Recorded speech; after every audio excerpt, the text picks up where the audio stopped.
Police in the Rwenzori region has, since the beginning of this year, continued to crack down on notorious armed criminal gangs in the Rwenzori region.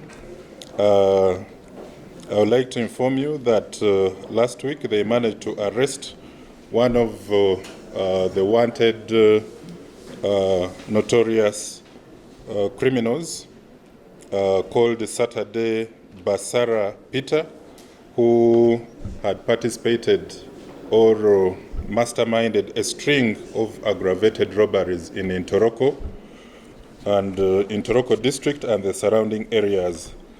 Saturday Barasa Peter was arrested from Bunia in the DRC by our counterparts, and right now we continue to put up a very serious manhunt for his accomplices, who include Mugume, Kiiza, Tibasiima Yokasi, Festo, Katusabe and Katusabe Haga. All these are residents of Kanara and Nyakasenyi in Ntoroko. Now, with the gun that they recovered, the number of guns that have been recovered in this major operation has now risen to 4 AK-47 or SMGs, and this gang has been involved in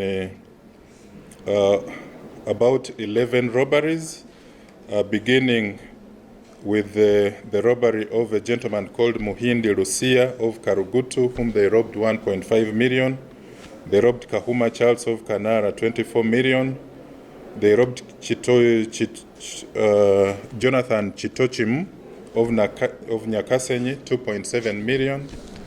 They robbed Mayungwe Joel within the Semliki Game Reserve 6.5 million. They robbed a motorcycle, registration number UFP 798X from Kagoro Karim, which we later recovered in Vudiva. They also robbed mobile money agents, that is Muthalinga Wiren, 600,000, and Moriati Harrison, 300,000. So there were a string of robberies. So the arrest of this notorious gang leader Saturday is a very big achievement in the efforts of the Joint Security Agencies in Rwenzori West, that is Fortportal, and that whole axis up to Ntoroko.